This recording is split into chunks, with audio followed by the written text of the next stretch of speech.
second Zoom call between Ephraim and Rabbi Yosef Edery from the Chabad.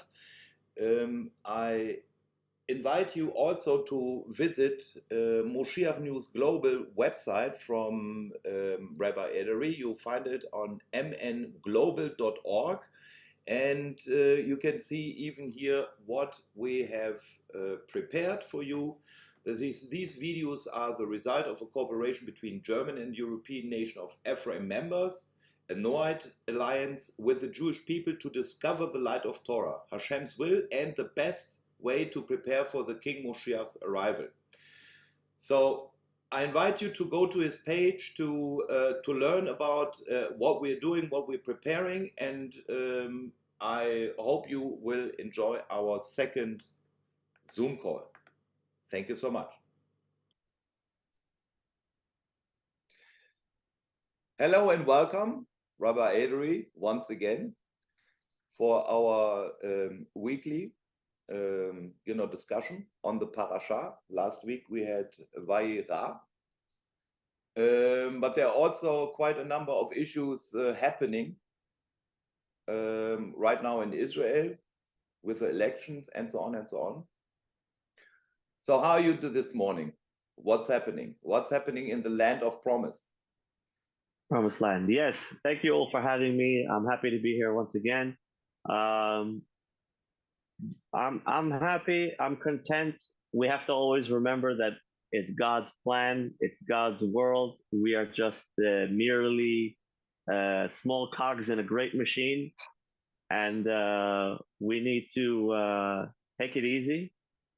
And Hashem is at the wheel. And like we said earlier before the discussion, that because the Jewish people are disciplined in a way of morals and ethics, in a way of only fighting for what's right, we limit ourselves in the way we express ourselves in this world because we seek justice and we value life, even though the life of our quote unquote enemies or those who are, as they say, part of the matrix, So we value everybody and we appreciate them, even though we feel that we are not appreciated. And we truly yearn, work towards the day of justice and the day when the world will be a, built place where there's no trauma, there's no pain and suffering. And we took an example of some of the laws of like lo tevashel gdi b'chalev imo, which is not to cook the baby in the mother's milk of the goats, as an example that we learn from it in our day-to-day life. So I am going to stop eating. A Jew says to himself, I'm going to stop eating milk and meat together, so that I remember every single day not to be brutal and not to be merciless, and to slaughter a child in front of its mother and cook the child in its mother's milk, even though it's just an animal. But I'm gonna limit myself my entire life in order to remember not to be brutal. And the same thing is a circumcision. It takes off, the tip, which makes pleasures much more less enjoyable, because I want my pleasures to be in godly things, in spiritual things. I don't care very much for the worldly pleasure.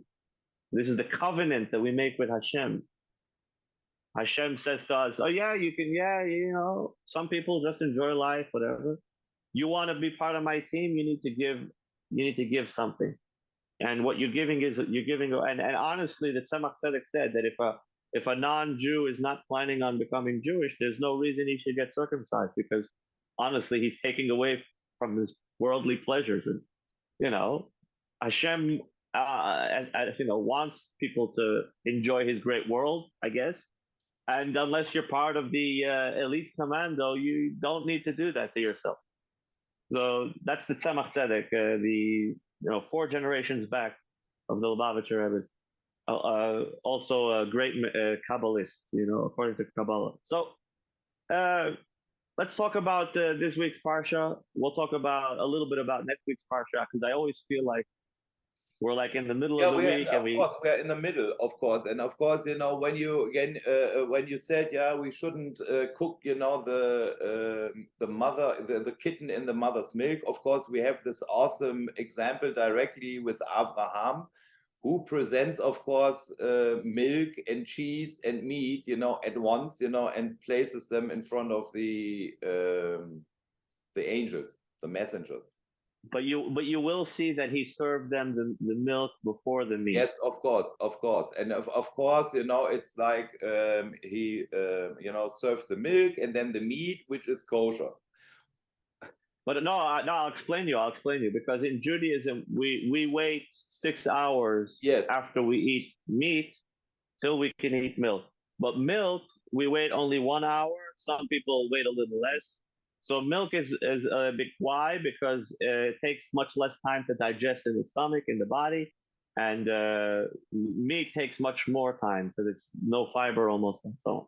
So the reason so imagine on Shavuot, for example, we eat milk during the holiday because right after the Jews got the Torah, they still weren't well versed in the laws of shechita, of how to slaughter the animal.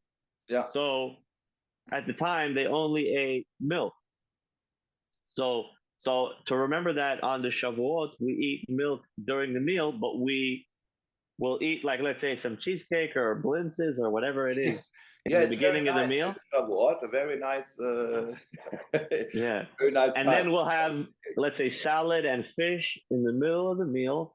And by the time we're finished eating the salads and fish, we kind of try to drag it out with a Dvar Torah or whatever it is till an hour passes. And then we eat, if you still have any room, a kazait, a little bit of meat for the sake of the holiday. Because, you know, and also this is a very interesting thing because I find that in Judaism, like a lot of times on Shabbat, you know, we have fish and then we have salads and we have the challah and wine. And then by the time the meat comes around, I'm like stuffed to here. You know, I don't feel like eating. But specifically then, I feel like eating a kazait, which is just like A small piece. this much, a small piece of meat. That's when you're really doing it because of the mitzvah and not because of, you know, yourself. Yeah, That's when you're doing, you know, I'm eating meat now in honor of Shabbat because Hashem said so, even though I'm full to here, you know? So that's when you really can do the mitzvah without being an animal, you know? Anyway, so going back to the meat, so that when Avraham Avinu gave to the angels, he gave them the milk before, and then let's hope that, you know, he gave them some water, something to drink, and then so it's not that they ate it together. That's all I'm saying. yeah. This is, of course, this is a very nice explanation. You know, which, you know, I honestly, you know, I'm, of course, you know, since my very first day in Israel, you know, the whole kashrut issue becomes an issue. So Leviticus 11 says everything about the clean and the unclean food. Now, the whole issue with cooking the kitten in the mother's milk, I have this, you know, I had this discussion quite some often. I think it's an animal protection law. It doesn't say anything about, you know, really cooking or eating, for example, a cheeseburger, you know. Because if you want to really apply this, we see that the, you know, do not cook the kitten. I think it's the lamb. This is in connection with the lamb, and Abraham put a little beef, no, not beef, yeah, beef, cow, a little cow, you know. Gdi maybe in English could be a kitten, but yeah, it's a baby lamb. Yes, yeah. Gdi Yeah. is a lamb. So But I want to say also that when we speak about the laws of kashrut, yeah, in Judaism today, of course, like we spoke about, I think in one of our earlier shows, but I'll say it again just because it's important for our conversation now, that the oral tradition, people say, what's the Jews, you know, what's wrong with just learning the Torah, what's written, what's all this, you know, the rabbis telling the Jews what to do. People are very confused about this. So let's, you know, set the record straight. You read the Torah, even when you read it, you'll see, Vaydaber Hashem el Moshe lemor, God spoke to Moses and he told him, tell the Jewish people so and so and so and so and so and so and so. Most of the Torah is recording the Jews listening to what Moses is telling them from Hashem. You can honestly say that the oral tradition comes even before the written tradition. By the time the Torah is written, half the story of the Exodus already happened. There's already, the Jews, when they left Egypt, they all got circumcised. Avraham Avinu got circumcised. The Torah wasn't written till when the Jews were in the desert, when Moses wrote the Torah. So the oral tradition even kind of comes before the written tradition. And of course, this is why the traditional Jews are the Jews. Like, of course, many nations, and this is actually, it's so funny because when you learn the Torah, it's like the truth is just laid out in front of you like a carpet. Even when we study about Avraham Avinu 300 years ago, Rashi already wrote. I don't know 300 years ago, but about 300 years ago, Rashi already wrote that according to the Talmud and according to what's written already 2,000 years ago, Avraham Avinu will always, he's the Avram Goim. He is the great father of all nations.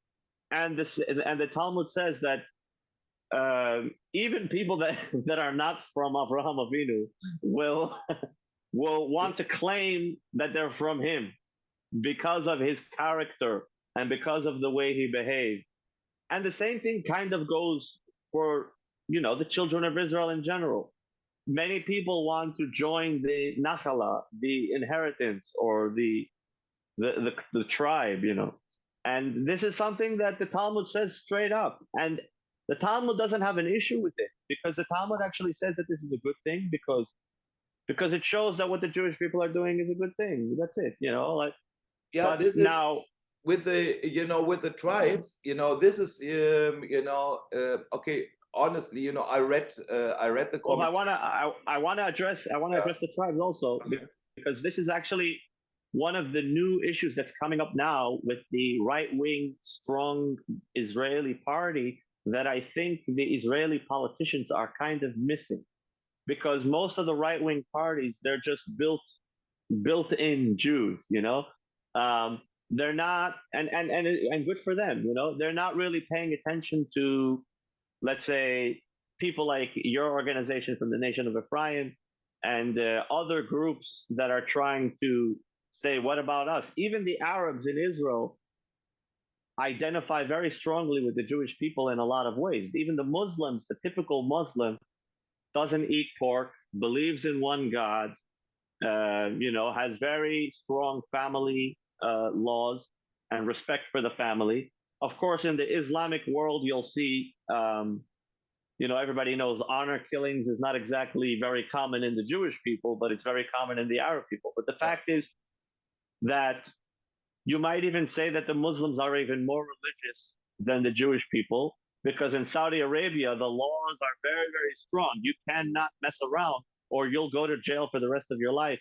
If Yeah, you think you want to, or your head got chopped off, or your head yeah. to be chopped off. You have a lot of American little kids, they want to come with a bunch of girls and do a music video on the beach. They will get arrested if they do that in Saudi Arabia, So they take modesty and all this stuff much more seriously than the state of Israel. The state of Israel is a joke. And I actually think that if you look at all the blessings that Hashem is giving to Saudi Arabia, people are thinking of going there every day. Moving the real estate market in Saudi Arabia right now is through the roof. Anybody that wants to, avoid taxes, there's no taxes in Saudi Arabia. They don't need your little money. They don't need to bother you all day. The government is rich enough. They don't need to harass the citizens or serve the New World Order just in order to oppress the citizens and in order to make money. They have their own money. They have their own thing. They don't need you. As long as you don't get in their way, they honestly don't want to bother you. Whereas in Israel and in all these broke states that are part of the US dollar, the only way they survive is by harassing the people that we spoke about. So let's talk about Oh, so the state. So in Israel right now, I've seen, even like if I was paying very close attention when the Arab guy in the news report was bringing a right-wing Jewish Orthodox Jew to the studio, and he says, "What about the people who want to convert? What about the non-Jews? How do you see them in Israel? What kind of identity can you give them?" And the religious guy just brushes him off and says, "We have enough problems with the yeshivas, with the shuls, with the mikvahs. We need to make sure that the budgets for all these things are in order." And then I don't know what you're talking about, basically. Like, I don't know.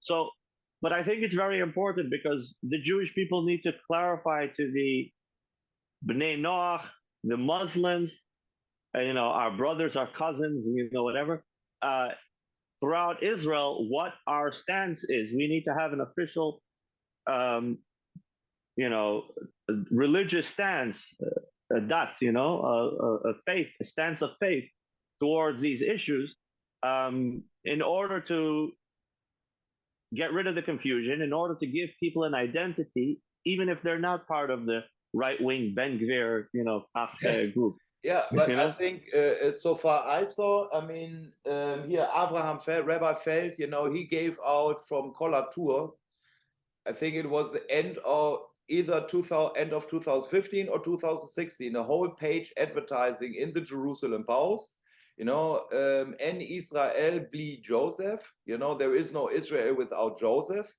And so in this advertising, I really should take a look. I have it still somewhere here.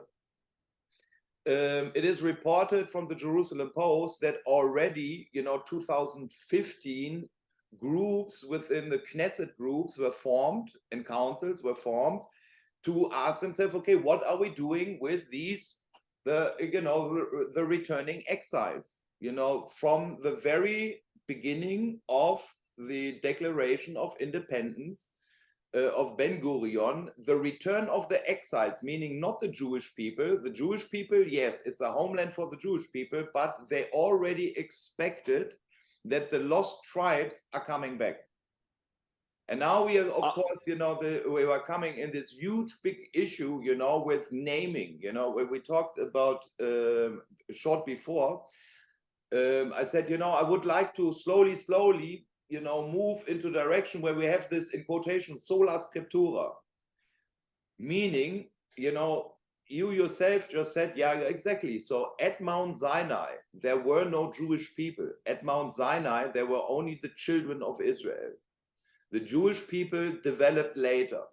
And it's like a huge, big issue. It's a huge. But Ulf, I want to clarify one thing, because right now, especially with the Kanye West situation, which we actually started this series and we caught it on time, as they say. But we're having a lot of people that say the same thing, and I'm very confused, and I'll tell you why. Because this is a very brand new trend. As far as me as an Orthodox Jew hearing about this, is very, very fremd, very, very foreign. This whole thing of saying that the Jewish people is only the tribe of Judah and there's other tribes is a very nuanced. I didn't say that. I did not say that. But at the I know, but I wanna address it because that's the perception on the street. Okay. I want to because I of course not everybody went to yeshiva or studied as much as me and you. So when people in the street hear, let me give you a good story, and then because the Jew, we'll talk about a story, and then we'll come back to this, and it's all connected. Okay, so Eliyahu Hanavi in Har HaKarmel was finally presented with a standoff against the Nevi'ei Habal, the false prophets, the prophets.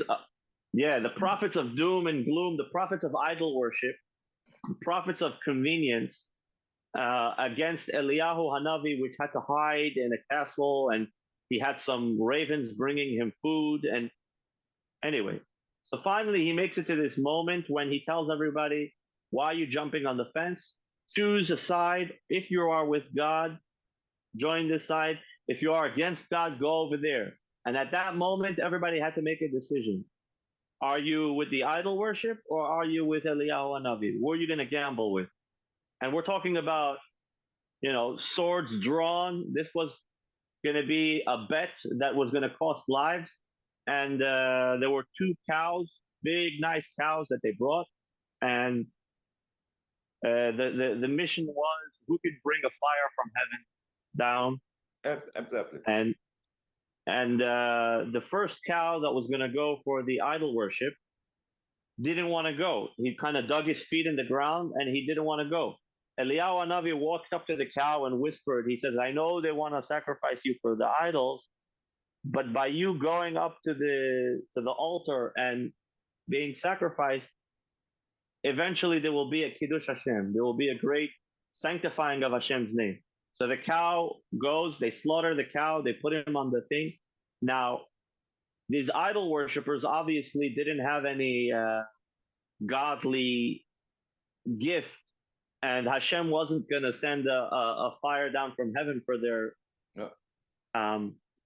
korban, right? So they had a guy, under the altar that was going to strike a match, and he was going to light it up, and somehow they're going to have some kind of aesthetics and whatever. They're going to be able to pull off an effect.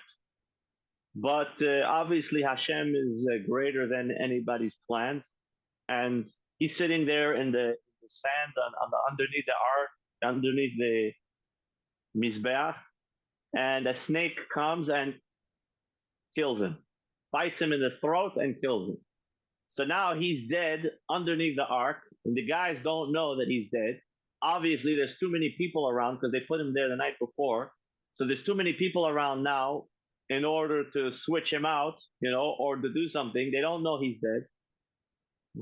So they start praying and they start slashing themselves on their body, which is something that the Jewish people are not allowed to do. We're not allowed to hurt our bodies because our bodies is our temple and so on. So they start slashing themselves and they start praying, and Eliyahu Hanavi is teasing them. He says, maybe your God doesn't hear you. Maybe you need to scream louder. Maybe he's asleep. Maybe he's going to the bathroom. Yeah. And they screaming and screaming till the afternoon, and nothing's happening. So Eliyahu Hanavi says, let's go. They bring water, barrels of water. Everybody sees, they taste it, water. They pour it onto the mizbeach of Eliyahu Hanavi. They pour all this water. They make a whole ditch around the mizbeach. They fill it up with water. And Eliyahu Hanavi goes to the side and he prays for a few minutes, and a fire comes down from heaven. Everybody sees, boom, eats up the korban and eats up all the water around as well.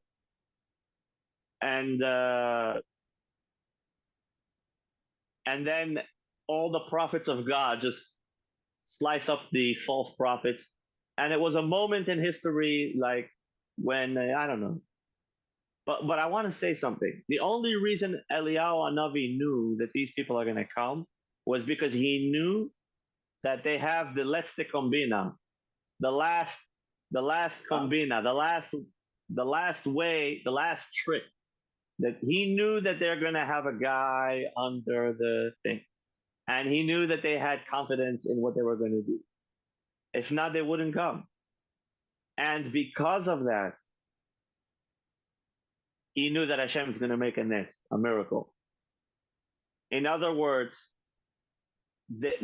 so I want to come back to the tribes now. The tribes, I'm feeling, I wish and I pray that all the people of honestly, the lost tribes, people that they know in their families or whatever, that for the last thousands of years they've been, Moranos in Spain, the prosecuted, or in Ethiopia or whatever, and they've held, the Jewish spark, whatever you want to call it, the embers, the ashes of the Jewish people underneath throughout exile, and they're coming back. That's 100% fine. What I'm worried about, Ulf, is people that see this whole lost tribe situation. I'm not talking about people that are actually studying the Torah, like the nation of Ephraim, and actually every day learning more and so on, and they're taking it as a journey. But I'm worried about the people that think it's a combina, to get in somehow. I don't know for what reason. Yeah, honestly, I don't know. But it's very important that those who want to join the children of Israel understand what they're getting themselves into. And Yeah, but imagine right now this is the whole issue. I mean, so when you are from the children of Israel, well, then you're not getting into anything. So then it's basically what Hezekiel says, chapter 37, with the resurrection of the dead, that all Israel will come out of their graves, all Israel, and God will put his spirit into them so that they live. So, and then of course, it's like a sleep. Yeah. It's like a sleeper agent. When you have a Jew that's not religious, it's like a sleeper agent or a soldier that's in training, but he's not activated. Yes. It's all in there. You just need to turn it on. To compare that with Bilam, which is been riding his donkey more than any typical guy. I'm just So it's.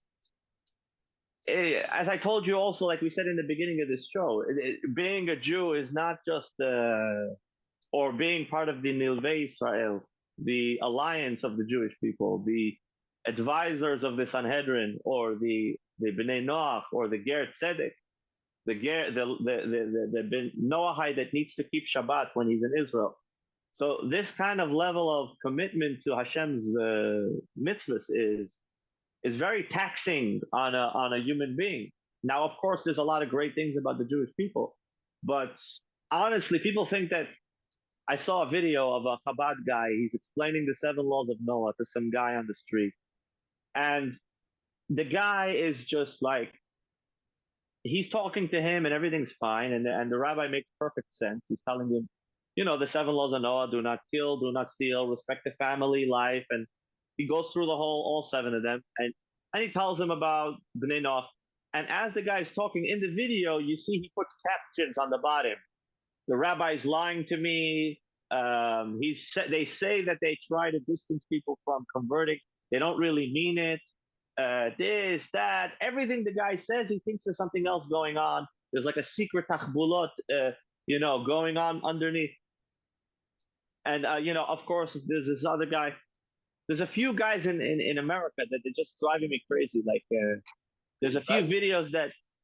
No, there's weird videos. There's a guy that he's like, I'm Jewish, I'm half Jewish, and my daughter's bisexual. I don't know what he's talking about. Anyway, and then they start beating the shit out of him, and I'm trying to figure out, did they beat him up because he's Jewish, half Jewish? I don't know what that even means, or because his daughter was bisexual. I mean, anyway, weird stuff are going on in the world right now. And I think it's really an identity crisis. I made a video about this. I made a video about this 4 years ago, I think, called Identity Crisis. So we really need to make like a tray for everybody, Yeah, it's the whole issue with Israel and Judah. This is the whole issue. There are 2 separate entities in the Torah and the prophets: the house of Israel and the house of Judah. Now, the biggest issue were in this age, was when 1948 the Jewish people called their state Israel. It was very unexpected. People thought about, perhaps it will call it Judah, whatever. But when the Jewish people came back, because Israel is, according to the Torah, not Jewish. And now we are coming into a very, very whole. When we're talking about identity crisis, I wouldn't say that the Jews have an identity crisis. They know who they are. They know who they are, But now we have the issues. Okay, when we go now back to the Torah, and this is why I said, we need this. So sometimes really sola scriptura. So when we are talking about Abraham as the first Jew, this might be very honorable towards Abraham, but he was the first Hebrew. And I think it's very, very important that people understand this. And the same thing is with, with Jacob. So he was renamed into Israel. So this is why the children of Israel.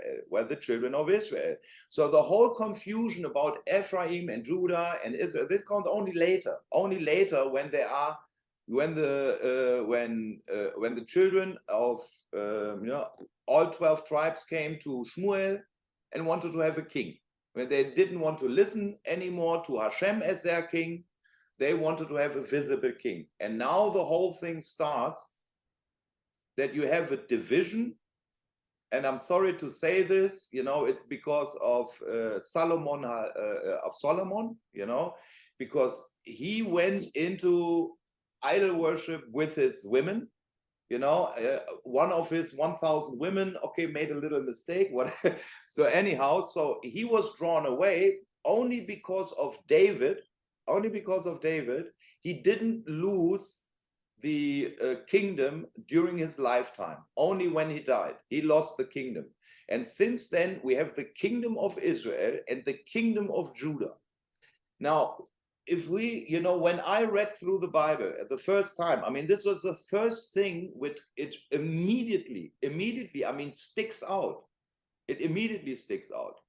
And what, for me, the biggest issue has been over the last years is when people say, yes, it's like, it's house of Israel, it's house of Judah, but there is no difference, that they're all Jews.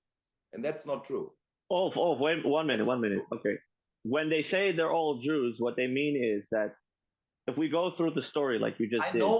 I know what they mean. I know what they mean. We just had Rabbi Feld. We should, make later on a link to the video. He just last week, made a video specifically on this, explaining the whole situation, how this is. It's of course, by your name, your brothers will praise you. It comes, of course, from Genesis. That. So, Ulf, let me ask you a question. Today, okay. In my mind, the evolution of the Jewish people starts, first of all, with Avraham Avinu, and it starts with his kids. Of course, we know that Ishmael is moved to the side, Esau goes to the side, Yaakov stays in the middle, the 12 tribes, they almost get thrown out, but Yosef doesn't tell his father that they sold him, so they keep going. And then you have the children of Israel, all the tribes unified. Vayichan Sham Yisrael Neged Ahar, under Mount Sinai, they received the Torah. Eventually, so imagine in your mind, you see the 12 tribes of Israel, right? The tribe of Judah in the front, the lion. You have the tribe of Gad, which is the military. You have the tribe of Dan, which is the spies, the Nachash, the snake. You have the tribe of Yosef, which is the bull. Each one parked around the Mishkan in the desert.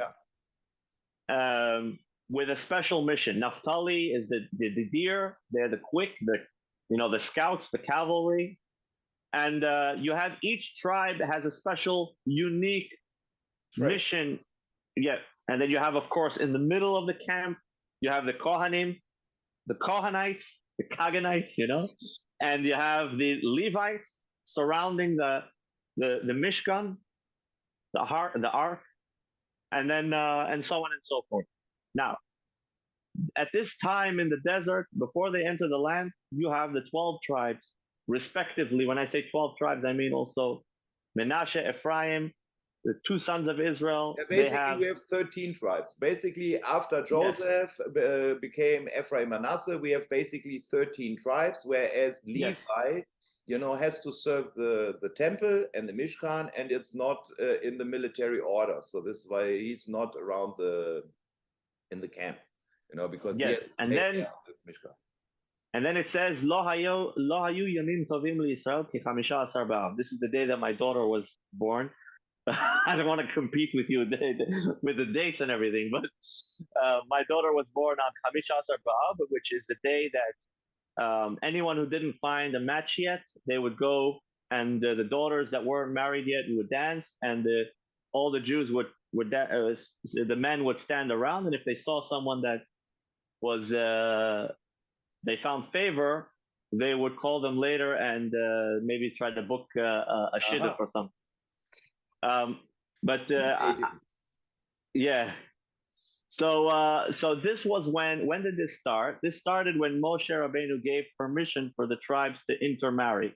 But again, it still didn't matter very much because you would still go according to the man. So the man would get married to a girl from a different tribe, but he would get the inheritance. From his and dad. then you have the story of the daughters of Tzlafchad, which are they didn't have any man. They were too young, I guess. They didn't get married yet, and their father died, and there was no brother to inherit the land. So they came to Moses. Moses didn't know what to do. He had to ask God. God told him, give them a portion of their father, give them their father's land, and so on. So this was a unique case because of the new law of the tribes intermarrying. Eventually, Yoshua ben Nun, when he goes into Israel, the Jewish people come in as one. They don't come in separate tribes. Of course, they have separate tribes. We have a few tribes that, stay back. Their wives and kids stay behind. We have also Erev Rav. We have also, of course, the mixed multitude. We have the Erev Rav next to which is currently a big issue and big topic. Right. Of course, the Erev Rav kind of, flattened the tire within the Jewish people. Yeah. When with the sin of the golden calf, they're the ones who really push for the whole thing. They're the ones who lose faith the quickest, and they're the ones who bring the Jews to sin. Many Jews didn't participate, but because they didn't stop them, they were considered sinners. So it was pretty bad. So if maybe you had 5,000, 6,000 guys actually dancing around, and the rest of the hundreds of thousands of Jews just sitting around in their tents, just confused or whatever, that Moshe didn't come back. And out of the 5,000, 6,000 guys that were dancing, maybe most of them were probably Erev Rav, fresh Egyptians that kind of figured that politically it would be best to join the Jewish people and leave Egypt. Do you really think that, even after Aaron did this for them? Aaron did the golden calf. Of course, we can, later on switch back. Aaron, 100%. Aaron is a Kohen, and a Kohen without Levi support is worthless. So Moshe Rabbeinu was the Levi, and he goes up to the mountain. And when the Kohen is left with Yisrael, he's nothing. He's really nothing. It's like the king without the security. He's really nothing. So the Kohen is a very high level, but the Kohen eventually also, because they were around in the temple, they had access to all the gifts from the Jewish people. They really were like the elite, corrupt elite of the Jewish people eventually, unfortunately. Even Aaron Kohen's kids were drunk and they went into the Holy of Holies. So you can imagine, they were really the spoiled brats of the Jewish people. I mean, but they had a very special place, and they were very, very fiery, very vicious. So when the time came, they were able to truly give good control and leadership. They were very good at that, but they were prone to corruption. And the Shevet Levi was the one who kept them in check, the Levites. And when Moshe Rabbeinu goes up to the mountain, it falls apart right away. So that's the sad thing about the Kohanim. It's like you have a special artillery, but it's vulnerable to infantry. It needs to always be protected, Yeah. So this is really what it is. It's like a human body. It says when they stood in front of Vayichan Sham Yisrael Neged Ahar, it says it in language of one. It doesn't say Vayachanu. Vayachanu means they were in front of the mountain. It says Vayichan. He stood in front of the mountain. Israel stood in front of the mountain. Ish echad belev echad, like one man with one heart. And this was a rare moment for the Jewish people. Okay, so let's move on. The Jewish people come into Israel.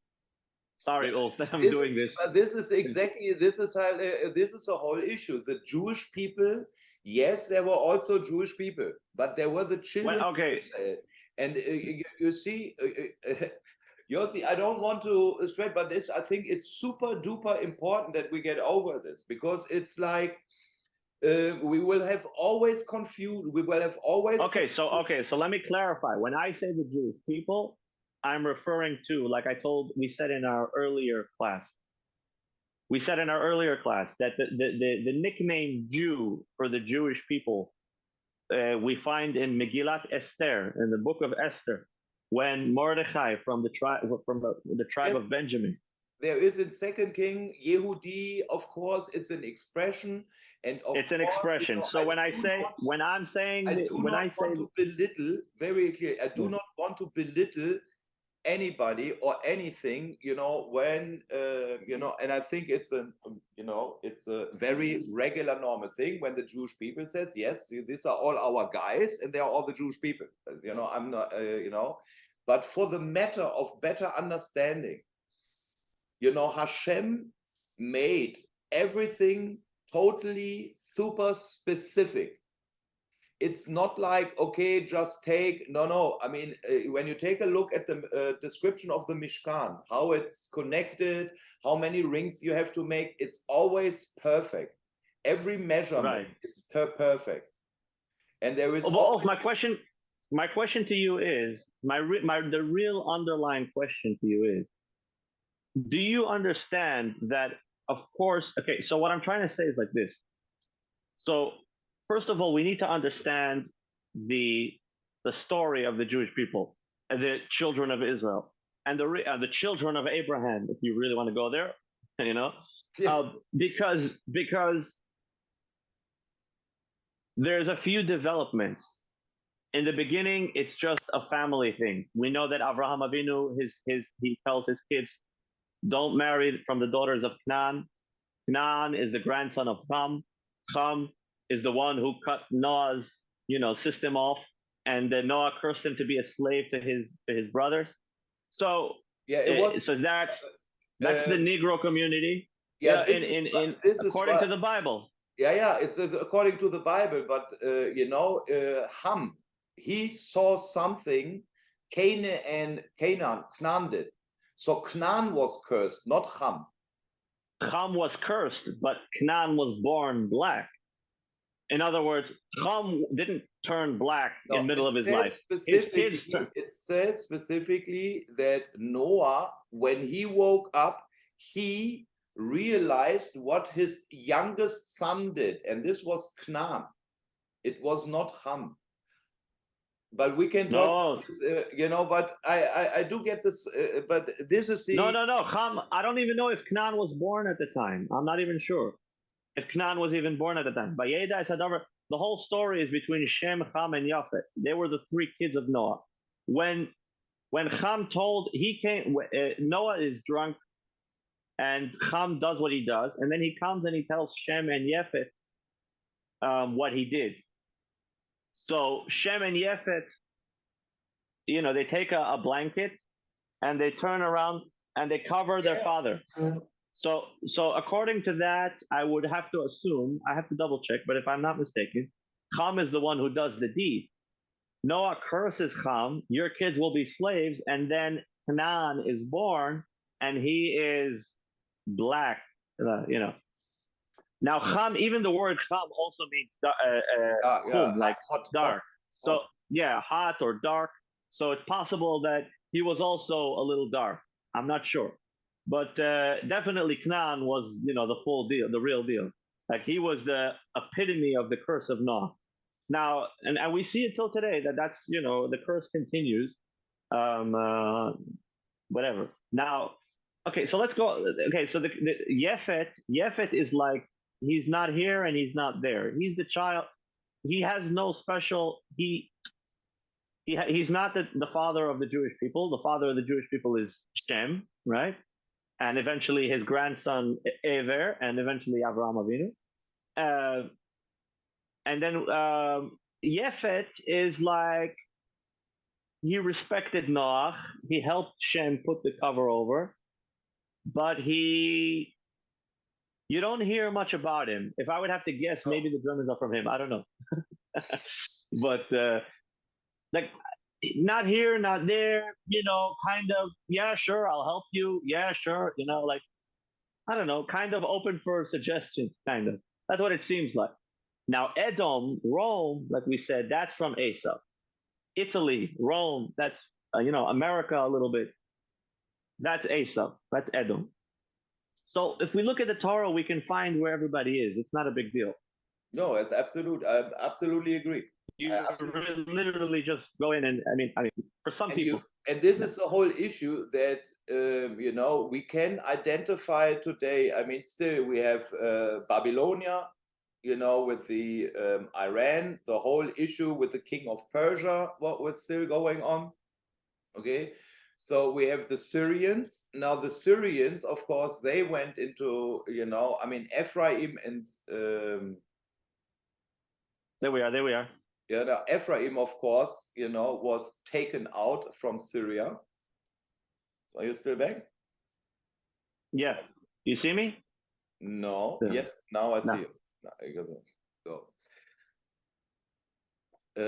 now I totally was a bit distracted. Ephraim, you said something about Ephraim? Yeah, Ephraim was taken out from the Syrians. So it's so we have still all the old enemies of, or let's say, nations Israel was involved in. Assyria, Babylon, then we have, of course, the Greece, the Greek philosophies and so on, we're still under. So you can identify them, every enemy of Israel, you can identify them currently in the real world. I also want to point out, when the Jewish people came to Israel, would you agree to this? I mean, we know where Edom is, we know where Syria is. So now the biggest issue is not the threat from outside. It's the issues from inside, what is permanently a constant struggle in the family.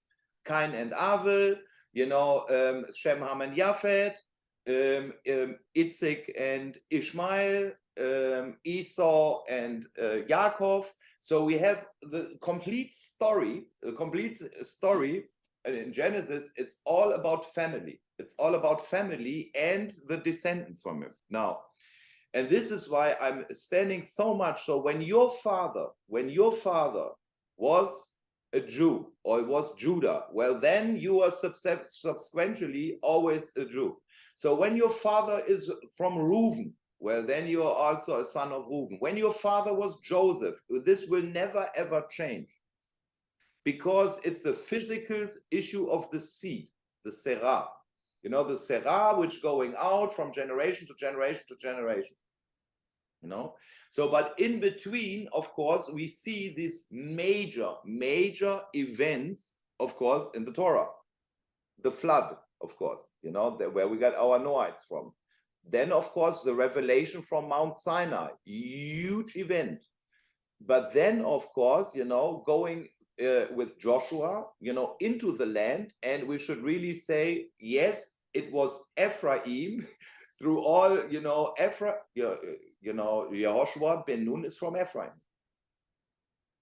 And one of the issues is, his Greek name would be Jesus. All right, here we go. This is, please. It is Joshua. Joshua, you read this. This is how it's translated in Greek. You can do this. So now we have, the going into the land, the creation of the kingdom, of the 12 tribe kingdom with 3,000 years from David. So, and then we have the split of the kingdom. So then Ephraim is taken away. Then Judah is taken to Babylon. And from there, you returned 1967.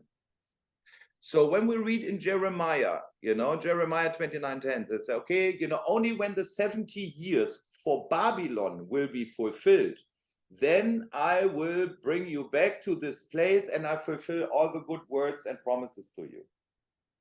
Now, from the time of the destruction of the temple, even when the second temple, when Ezra and Nehemiah came back, only a minority of those who were captive in Babylon, only 7,000, only 10 or 20% came back. The rest stayed in Babylon where later on, you know, of course, the Babylonian Talmud came up, you know, the largest community was, so while the Europe was all the Roman Empire, so the Jews were able to thrive in Babylon. And from there, they only returned 1948 after the independent war, and then back to the city 1967 after 2,600 years. Now, during this time, where did the tribes? No, wait a minute.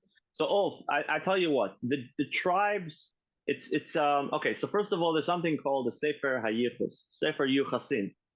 Most Jews, especially in the time of Egypt, when the Jews came into Egypt, there were 70 people, the Shivim Nefesh, you know, and there's a whole Rashi goes into when you thing. mean when the children of Israel came to Joseph, who was king in Egypt. Yes. He was the boss man. Yes. He was the boss man. And if right. I am not mistaken, I think, you know, that Judah and all the others bowed down to Joseph and accepted him as leader of the family. Kind of, yes. In a way, yes. Kind of. They bow down and says, "We are your servants." It's an issue. And then Joseph said, "No." But this is the whole issue, you know, with the. And I heard this now all the time. I think it's super duper important. You know, it's not the Jewish people went down to Egypt. The sons of Jacob, the children of Jacob went down. 100%, Ulf. 100%. But Ulf, let me give you an example. Let's say the name Germ. Yeah. Continue. Sorry, I'm here. I'm just flipping off the light. Okay. So if we talk about the children of Israel, I'll wait for you. I'll call this. There we go. So if we talk about the children of Israel, if we talk about the reason why we call it the Jewish people is a shem chiba, is like a name of endearance. It's like imagine you're in your house and you're sitting with your kids and you call one of them my pupchin or something, right? And you call your wife I don't know, Yeshene Gefrau, I don't know what they call them, right? You give them a name of chiba, of endearment, and then you have one of your perfectionist German friends sitting behind you, and he says, actually, your daughter's name is, flips open the passport and starts reading what it says in the passport. And then you're like, I know what my daughter's name is. You know, don't come here and start gender teaching me, you know, he, him, she, her, them. you know, they, them, binary, you know, BS. I know what my daughter's name is. I'm calling her Pupchin or Sweetie Pie or, you know, something like that, Chamuda, because it's an endearing name. Or imagine you call her Cutie, and he's like, actually, if you ask me, she's not that cute. She looks like the front bumper of a, you know.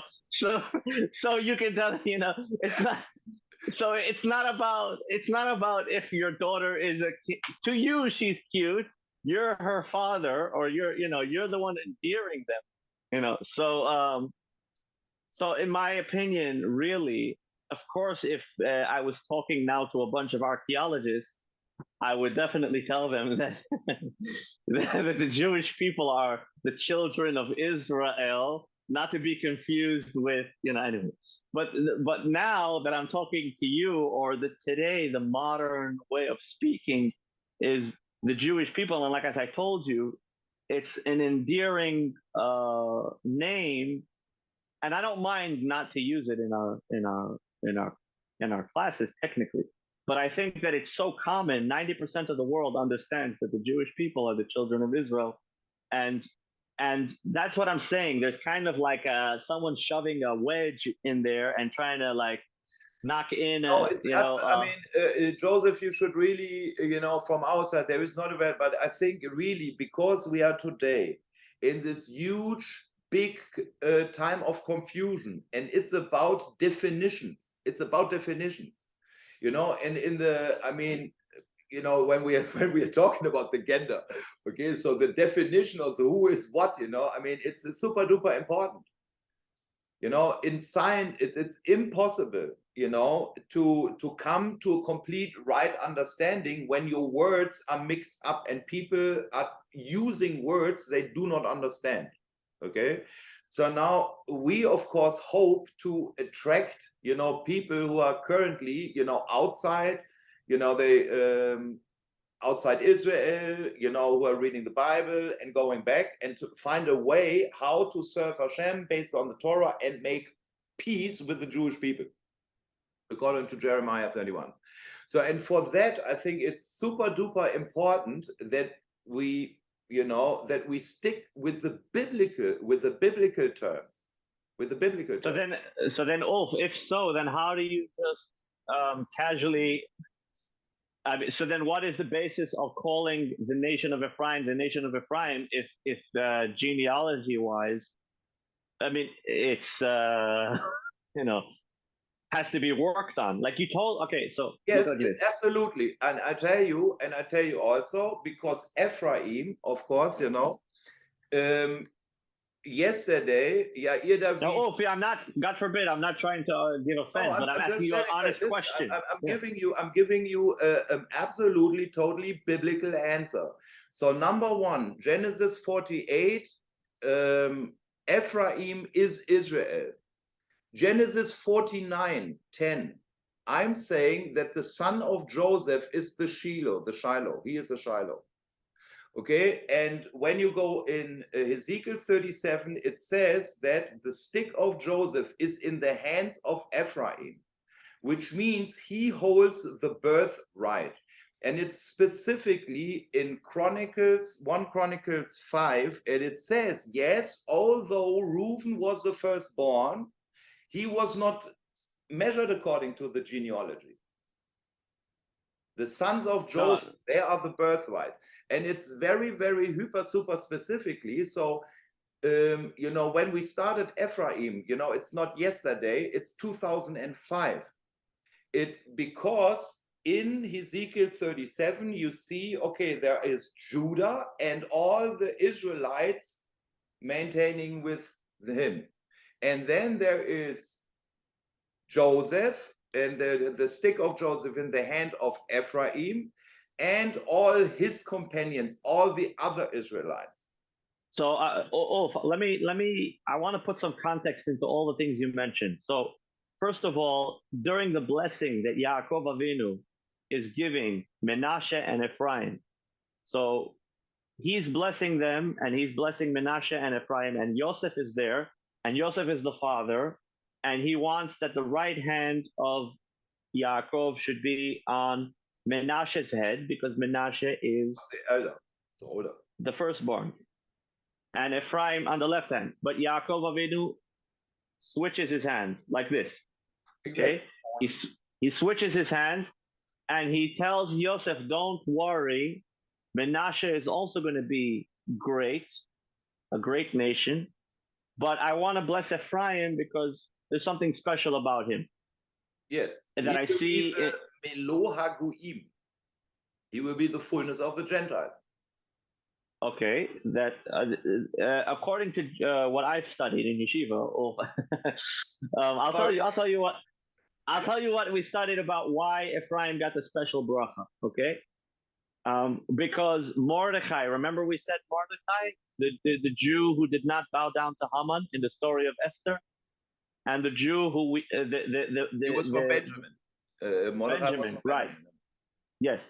So Mordechai, even though he was from Benjamin, okay, so he's from Benjamin, but he has, I think, some kind of connection to Ephraim, or his mother. I'm not sure exactly, but there was a certain amount of, maybe I'm confusing between Mordechai, but there were certain great leaders that came from Ephraim, and very, very, very, very critical and important leadership and moments in Jewish history, that the leaders from Ephraim outshine the leaders of Menashe.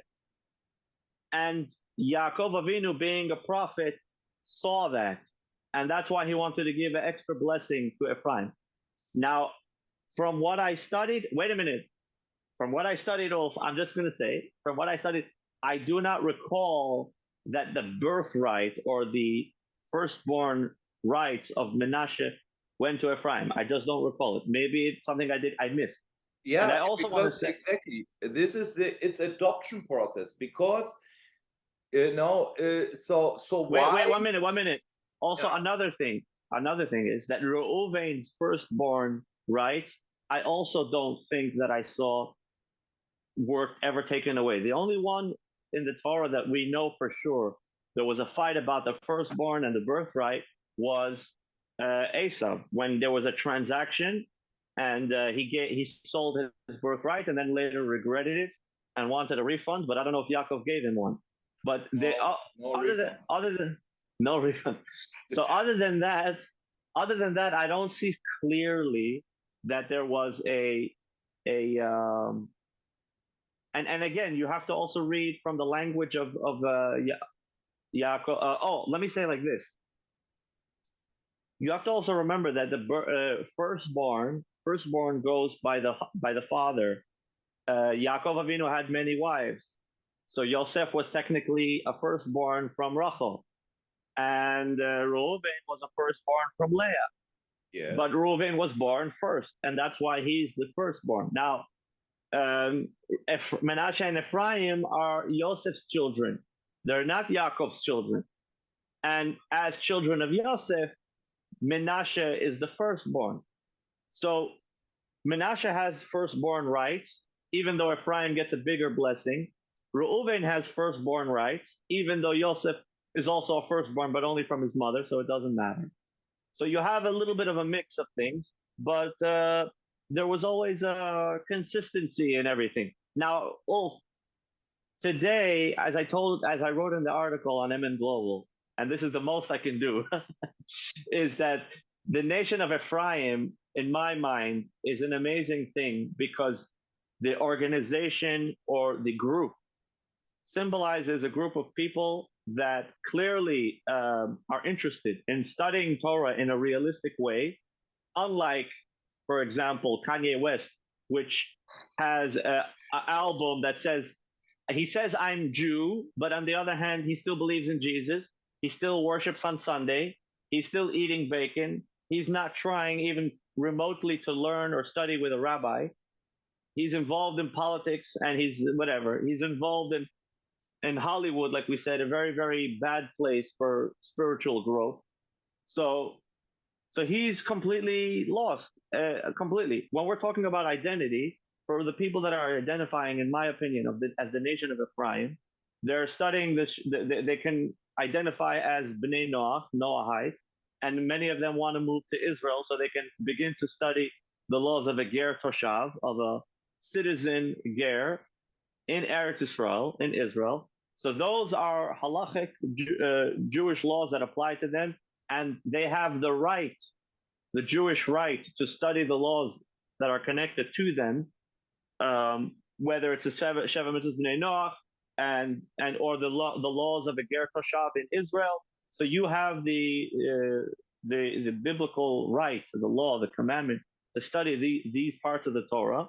And eventually, if those parts of the Torah necessitate you going even further, then you have that right as well, to study to try to serve Hashem in that capacity.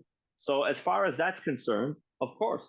And as far as Ephraim, like we spoke about, which is the second child of Yosef, which is when he already felt comfortable in Egypt, and he said, I'm going to be successful in Egypt. Menashe was in Nishani Elokim. God left me in a foreign land.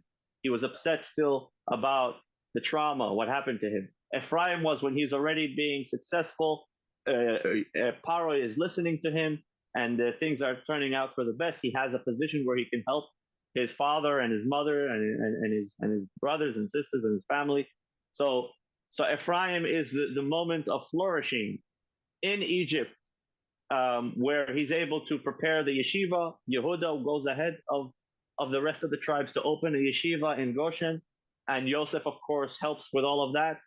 And Yosef, of course, uses his connections to move Yaakov to bury him outside of Israel and so on.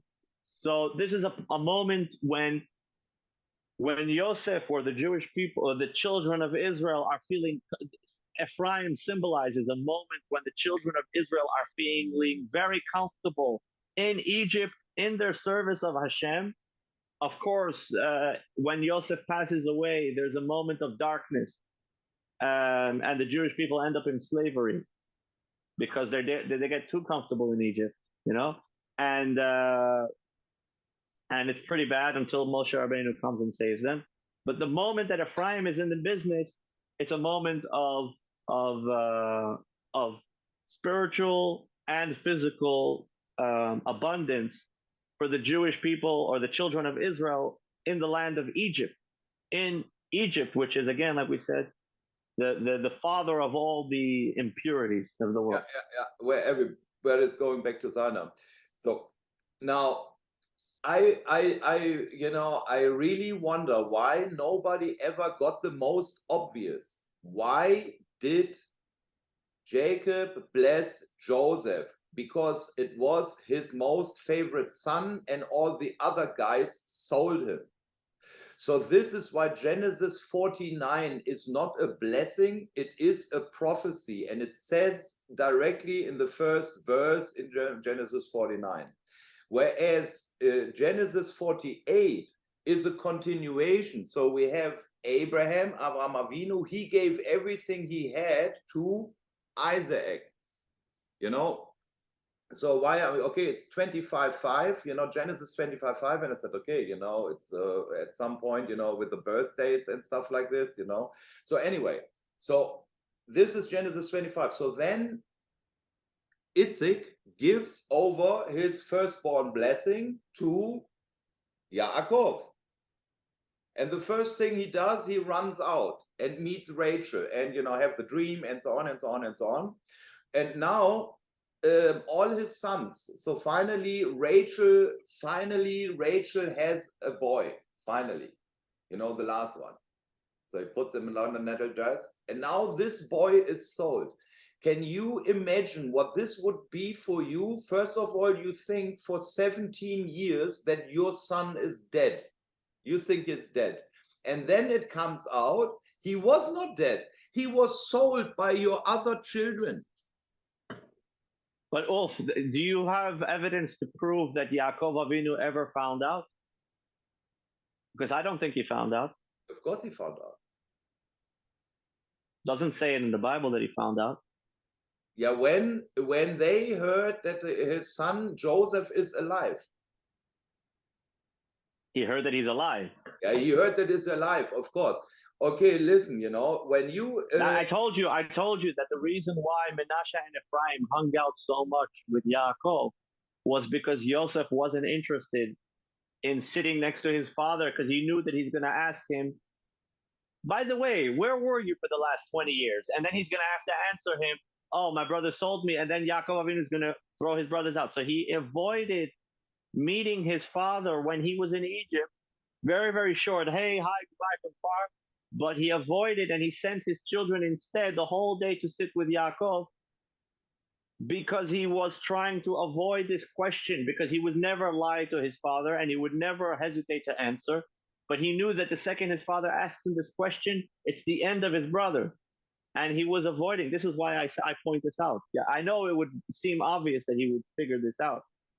And maybe somebody else told him, but Yosef never told him. And it was never officially something that Yaakov Avinu knew. I can even tell you more than this. I mean, it's nearly impossible. Wait a minute. Yossi, seriously, you last time, you had the story from Abraham, 3 years in a cave and so on and so on, because everybody says, now all these are outer Torah accounts. They are extra biblical accounts. They are either oral traditions and so on, but they are not written in the Torah. They're not written in Yes, but so I want to say one more thing. Assume the very, very obvious. We have to, Yosef, seriously, you are a father now. You have now 4 kids. All right? So hopefully you also one day a whole football Oh, team. it's very simple. It's very simple. The only ones who knew what happened to Yosef was Yosef and his brothers. Those Yes. are the only ones. It wasn't like today that everybody has a cell phone. Yeah? Nobody was filming what happened. Nobody knew what happened to Yosef besides the brothers Yeah. themselves. Even the Muslims that bought him probably didn't know who he was. Now, uh, they swore between themselves, and they brought Hashem into their svua, into their promise, to never ever reveal what happened. What happened in the pit stays in the pit. They made a swear. They swore. That's why Reuven, all his life, he was crying that he didn't come on time to stop what happened, but he never told Yaakov anything. And Yosef, now the only one who knew besides them was Yitzchak, because he had Ruach HaKodesh. And he wasn't part of the promise. But when he knew from divine inspiration that that's what happened, and he figured that Hashem would tell Yaakov, because Yaakov also had Ruach HaKodesh, divine inspiration. But because God was part of the swearing, the brothers brought God into the swearing. God didn't reveal it, and then Yitzchak said, "Well, if God didn't tell Yaakov, then why should I tell Yaakov? Maybe there's a good reason." He didn't know that Yaakov was that God was sworn in. So what I'm telling you now is that this was a very, of course, Moshe Rabbeinu, of course, eventually this was written down in the Torah. But I'm interested to find if there's anyone who can prove that Yaakov Avinu ever knew this, even to his last day. That's all. I'm just saying. Okay, no, it's okay that it was told to him. It's not specifically says, but we read. I just want to read here First Chronicles 5. The sons of Reuben. Okay, it's a nearly infallible version. NIV, nearly infallible version. So the sons of Reuben, the firstborn of Israel, he was the firstborn. But when he defiled his father's marriage bed, his rights as firstborn were given to the sons of Joseph, son of Israel. So he could not be listed in the genealogy record in accordance with his birthright. And though Judah was the strongest of his brothers, and a ruler came from him, King David, the rights of the firstborn belonged to Joseph. So, fair enough. That is true. That is true. Yeah. So now, when we are going now to Jeremiah 31:9. They will come with weeping, they will pray as I bring them back. I will lead them beside streams of water on a level path where they will not stumble, because I am Israel's father and Ephraim is my firstborn son. So when we are talking about the firstborn son of God, where the Christian says, yeah, it's all Jesus. No, it's Israel and it's Ephraim. And now we have to seriously now. This is all the whole issue now. So okay, what's now with the firstborn? What's now with the firstborn? Yeah. So the firstborn in Yaakov Avinu's case, it's rights to the service in the temple. No, we are talking about the earth. I mean, we have Adam was put. Okay, we get this beautiful planet, Earth. All right. So then God puts Adam on top of it and says, okay, now you take care of it. So as regularly you would say, okay, you are now the head of the household, and at the time you would die, you would pass on your inheritance to your firstborn son. Or, I mean, this is with the kings, it's still up to this day, that you hand over your inheritance over to your children. So this is why you have like this bad issue that Cain, the firstborn, when he was killing Abel, this was not his job. It was it was his job to take care of his brother. and not selling him, not killing him, not selling him, not throwing him into the pit, not selling him to the slave. No, that's not the job of the firstborn. The firstborn should take care of the inheritance what he received from his father. Now, so the Ben Adam, each Ben Adam, every one of us, and there are tons of Ben Adam, the big Ben Adam. Okay, what's with the Son of Man? The Ben Adam who comes with the cloud of heavens. Okay, so he is definitely for 100% sure a descendant of Adam. Now, when we take a look at the genealogy, this is why it's so, you have the 10 after Cain killed Abel. So then we had you had Seth, Seth, and then we had 10 generations with Noah. And then there was a flood. And then we had, 10 generations more, you had Abraham. And now Abraham is now the 10th firstborn. Sorry that I hope I'm not too... No, go. Keep it going. was a long night yesterday, I know. So we have now... Yeah, it's all good. So every time, Adam, would give his inheritance always, to Bob, and then we have Noah. He receives everything, the whole world, and his sons. And then we have Abraham. So now Abraham inherits the world. So he is the descendants of Adam, the 20, and he should take care of the world. And now you have this blessing that you inherit the world, the whole world. You're the boss of the world. So now you just pass on to Itzik, and then to Yaakov, and then to Ephraim. This is the whole issue. It's the whole world. It's the whole world. So this is why it's called the Shiloh, the guy who he's the owner of everything. So, okay. So thank you for that clarification. Reuven, it's true. Let's talk about why Reuven lost his firstborn, because like it says, Bechor Shoite, the stupid firstborn.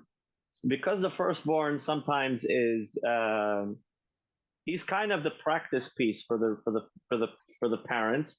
They never had a kid before, so the firstborn is almost like the experiment for the rest of the kids. And he thinks independently, and he has to figure everything out by himself because he has no other siblings to look up to. So he's discovering the world on his own the whole time. And he's not just following the sheep, as they say. And honestly, when the Jewish people left Egypt, the firstborns were very, very, very important. And they were going to be given the rights to be the Kohanim in the temple. However, because they sinned in the golden calf and they failed to coordinate stopping the golden calf from happening, they lost that position. So till then, the firstborn in Judaism was a very, very significant thing. And at that point, they kind of lost their thing. Now, what happened to Reuven was there was a few, romantic stories going back and forth between Rachel and Leah. Reuven went out to get some flowers, and he came back with the story with the pomegranate, so with the love. I'm not familiar, but I'll take your word for it. I know when Leah comes and says, "Hey, here my son brought Reuven. He brought this some fruit." Dudaim. Huh? No. Dudaim is roses. Dudaim is roses. Okay. Yeah. So he brought Dudaim, which is roses, and then Rachel wanted them very much, so I think she bought them off of. Anyway, there was a few back and forth, and then there was a point when Reuven took his. Okay, what was happening was there was 4 tents. Each mother had her own tent, and Yaakov Avinu had his bed, and they kept moving it around from tent to tent according to the schedule. They had a schedule, I think 1 week here, 1 week there. So Reuven at a certain point was trying to get points for his mother and he slept on a certain bed in order for Yaakov not to have a choice and be with his mother or something like that. And Yaakov Avinu took that as a very big offense and, said, get out of my way. But like that's when he lost his, chen, his grace in Yaakov a little bit. Also, Reuven was crying his whole life because he felt responsible for what happened to Yosef. He was depressed his whole life about it. Kept on crying, and to a point where they told him, "Stop it already. Just get over yourself. Live your life. There's nothing you can do about it. Get some therapy." Yes. But he was just like just sulking, all in. So Reuven was very like that. Kind of quiet, kind of this, kind of that. He tried his best. There were certain things that you saw that he got wrong a little bit, like when Yosef was in Egypt and he told the brothers, "You have to bring me Binyamin." So they were trying, and Yaakov didn't want to give Binyamin, so they were trying to convince Yaakov to bring Binyamin. So Reuven, the firstborn, he said, "If I don't come back with Binyamin, you can kill my two sons." So Yaakov told him, "What are you, stupid? Why would I want to kill your kids? Your kids are my kids." And then, like, what good would that do to me? What kind of guarantee is that? And then Yehuda said, "I'll bring him back, and if not, I will lose both worlds, this world and the world to come." And Yaakov said, "Okay."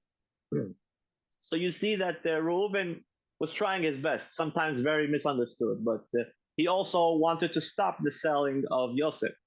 He told them they wanted to kill him, and he said, "No, don't kill him. Put him in the pit till we decide what to do." And he couldn't even stand next to his brothers because he was so disgusted by what their jealousy and the conclusion. So he kind of left, and he said, "At night I'm going to come back and take him out."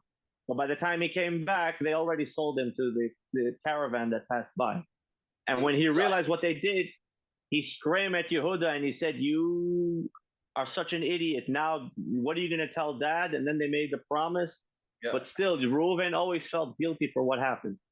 Anyway, and of course, during the 20 years or so that Yosef was in Egypt, Yehuda was taken down from his glory as the leader of the tribes. All the brothers looked at him and said, "You made a big mistake that you sold him." Even though Reuven and Shimon wanted to kill him. They're always the excited ones, But so Yehuda sold him instead of Reuven and Shimon killing him. Shimon and Levi killing him. And Reuven wanted to save him. So anyway, a lot going on. Yeah. So we see that there is all the time the struggles with the firstborns. We see this all the time. So now the big issue is, that Joseph, well, he didn't stretch out for anything. He knew he was the little one, the littlest amongst the brothers, and then of course when he ended up in prison and was put on top of the pyramid, if you like to so to say, well, he of course knew it was just by the grace of Hashem. I mean, if Hashem wouldn't have orchestrated this, okay, then it wouldn't even be a time of salvation, for the Jewish people back then, so because they were starving. Now, of course, today we had now 4,000 years of history, at least 3,334 years since the giving of the Torah from Mount Sinai, that we are able to think about this, to ponder about this, and of course, there are all these concepts and stories developed around the whole issue, and it's of course very spiritual. But if you are a father, I am a father. I met, what I went already through, where I can totally put myself into the position of Yaakov, where he sees, okay, man, Reuven is not doing so super duper. Then we have like Shimon and Levi, they kill off a genocidal, like a whole village. There's stuff going on. you know, and when he came down to Egypt at 830, I mean, think about this. My grandmother was 103 when she passed. You know, and 100 over to get to become over 100 today is already like mind-boggling. All right, so Avraham got his first, you know, the Itzik with 100, and Yaakov with 130 to Egypt, down to Egypt with 130. You know, so I mean, you know, this is perhaps it's a bit stretched. You know, I don't know if it's in any connection, but you know, the whole Q issue, Q, you know, where we are talking here with, you know, of course, we have also here our, you know, Donald Trump went out with the Bible and so on and so on. Q stands for 17. And Joseph was 17 when they sold him. And Yaakov was living 17 years in Egypt, you know, before he passed away with 147. So there is much more going on, you know, that the whole digging of, okay, what is with the son of Joseph? I mean, I just read to you, you know, this is here in a future time. It says here, Jeremiah, that Ephraim is the firstborn. He is the one who received the blessing. And this is like, since, you know, since over 20 years now, people are distracting from this issue. They said, no, these are Jews. But Ulf, I wanna say something, that in Judaism, it's not, in Judaism, it's important that everything works, not so much who's at the top. And that's why the fight between Joseph and Yehuda eventually needed to be resolved. And that was really the main purpose of, when you see in the prophecy that everybody knows the story of Yosef and Yehuda, the fact that Vehem lo hikiruhu, they didn't recognize him. And as much as he helped them, they were always a little bit behind in what was happening. Even though a lot of the things they did was because like their fault and whatever. But the point is that the peace between Yosef and Yehuda and the two branches coming together and is really a symbol in Judaism, at least, of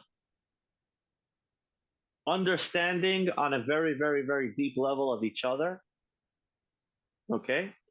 And understanding the different roles that each of us have. Just like Yosef had a role to supply the world with 7 years of food, and Yehuda had a role to be the lion in front of the Jewish people, the children of Israel, the Jewish people, and to build a temple. So, and just them coming together is them coming together is an act of unity that is of the world to come, of the Yemot HaMashiach. So hopefully, I mean, in simple words, that's what it is. It's about unity. It's about what, hopefully in the time of Mashiach, the Yosef and Yehuda will be one. In other words, they won't have to fight. They won't have to hide from each other. They won't have to be scared from each other. And the Jewish people will be one, you know? The children of Israel will be one. Yes. Yes. I think you should see now this the screen I transmitted. Yeah. Yeah.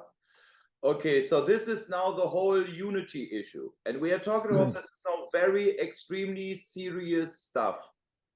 So we see here the 7th Congress of the Leaders of the World and Traditional Religions.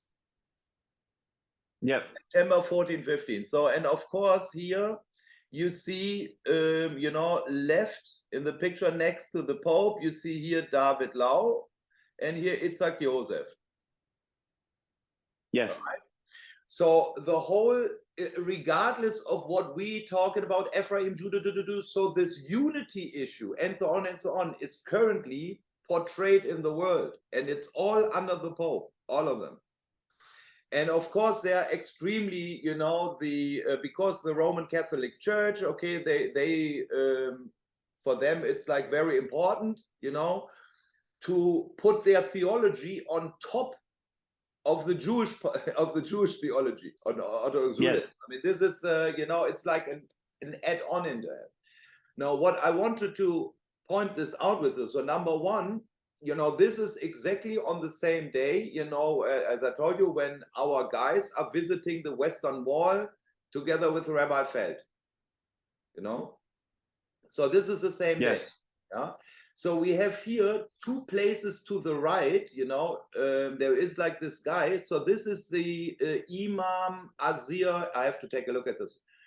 But with this guy, okay, the Pope signed in Abu Dhabi this human fraternity, where the the World Jewish Congress says this is the most important document ever signed by the church, because it gives you complete freedom of thought, freedom of expression, freedom of whatnot, and of course, freedom of religion, but also freedom to act, Now, one of the biggest issue here, is of course, okay, now, where are we now in unity? So according to the Torah, now this is here the beast, the fourth king from Daniel 7. Yeah. So we have here the representatives from the Jewish people, and this is like it cannot be more official than that. It cannot be more official than that. Okay? But Ulf, I'll tell you, I want to comment on this situation because again. So I would, what I'm seeing is, okay. So you have the Torah, the prophets, and the Psalms. So now I'm saying that the Pope already made a law that whoever shows up has to completely tell about his life exclusively from the prophets, from the Torah, from the prophets and the Psalms. So he has to show, whoever comes, I mean, whoever is potentially a Moshiach, whoever shows up and says, I'm taking a look at Moshiach one-on-one, whatever the Chabad says, he said, okay, it has to be a righteous scion from David, he has to, dive into Torah, fight the wars of Hashem, and of course, even if he does this, only when he built the temple, well, then we accept that he is a Moshiach. Huh? Yes, 100%. Yes. So now the biggest issue is, okay, now that the Jewish people say, yes, we wait for a Ben David. We are waiting for the son of David. So, and now the church says, okay, this was Jesus. And now we are in an issue. So for the last 2,000 years, for the last 3,000 years, of course, so after David passed, okay, now everybody waits on the Moshiach from David. So then Jesus comes. It was not accepted. So now we are 2,000 years later. Okay? Now, would you please understand, or not, would you please, it's perhaps wrong, could you imagine that the idea that the Ben Joseph is dying and then the Ben David is coming out to be the victorious Messiah, that this is the other way around? That the Ben David already died 2,000 years ago, and now the victorious Ben Joseph is coming in the form of Ephraim, the firstborn. I don't know. I'm again, Ulf, like I told you, at the end of the day, when it comes to prophecy, because it's not the Jewish law, we can't cut it and set it in stone. And honestly, prophecy is, your guess is as good as mine, as they say, because, and that's why we spoke about the Jewish law of Mashiach and so on. But I want to say, let's we have to wrap it up because I gotta go. But we're a little bit overdraft, but okay. But I want to speak to this conference for a minute, and I want to just share with you. When I was younger, I had a Sony camera with two eyes, 3D camera that I got, and I was called to video a choir that was singing. There was a singer there. It was a small event, maybe I don't know, 100 people, 200 people in Manhattan. Chabad event fundraising for some Chabad house or whatever. And the singer there hired me to video him, and so I videoed him, and we had a good time. And after the performance, we sat down and we ate something, and I started talking to him back and forth, trying to understand him. And he said something that shocked me, and I remember till today. I asked him, "Why are you a singer? Why did you get into this business?" He told me, "I love getting dressed up and going to events and eating good food. So if I could be a singer, I'll just be at these great events more." And the reason I was filming was because I needed some money, and I was doing it as a job. I wasn't there. I don't know. I wasn't there to peep on people. I don't know. So for me to hear that from him, I realized that there's a certain class of people that do things for reasons that are very, selfish. Or, I mean, I don't. He's a good boy, and at the end of the day, singing is not a big deal. But also, Nigel Farage speaks about the United Nations and how all the politicians that go there, they get, like, I don't know, $500,000 pocket money a year, and they get the best hotels, and they get the best food, and they just bribe them to death, so that anything that the United Nations says, they should just put a rubber stamp and they shouldn't ask any questions. So Nigel Farage felt that that was a little bit suspicious, and that his guard was down, and that's what happened with Brexit and the whole thing. Right now, it's not exactly clear if it was a good thing that they left or not, because now, when you're not part of the United Nations, goods from Britain are double taxed.